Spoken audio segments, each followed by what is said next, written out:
ہم سے ابو بکر بن ابی شیبہ نے حدیث بیان کی، کہا ہم سے وکی نے حدیث بیان کی، انہوں نے شعبہ سے، انہوں نے حکم سے، انہوں نے عبد الرحمن بن ابی لیلہ سے، انہوں نے حضرت سمورہ بن جندب رضی اللہ تعالیٰ عنہ سے روایت کی۔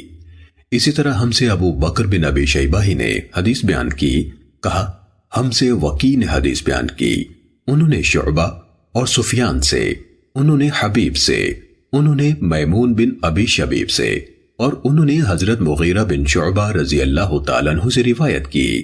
دونوں نے کہا رسول اللہ صلی اللہ علیہ وسلم نے یہ فرمایا تھا۔ صحیح مسلم حدیث نمبر 1۔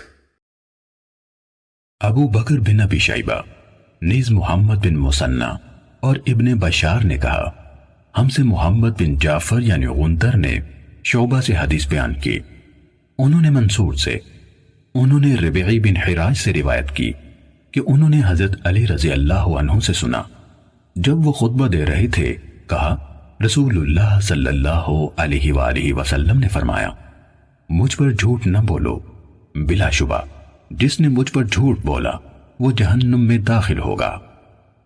صحیح مسلم حدیث نمبر 2۔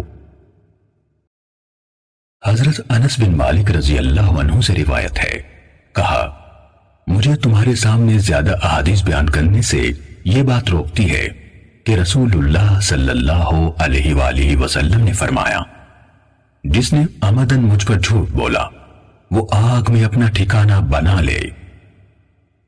صحیح مسلم حدیث نمبر 3۔ حضرت ابو ہریرہ رضی اللہ عنہ سے روایت ہے، کہا رسول اللہ صلی اللہ علیہ وآلہ وسلم نے فرمایا جس نے عمدن مجھ پر جھوٹ بولا وہ آگ میں اپنا ٹھکانہ بنا لے۔ صحیح مسلم حدیث نمبر 4۔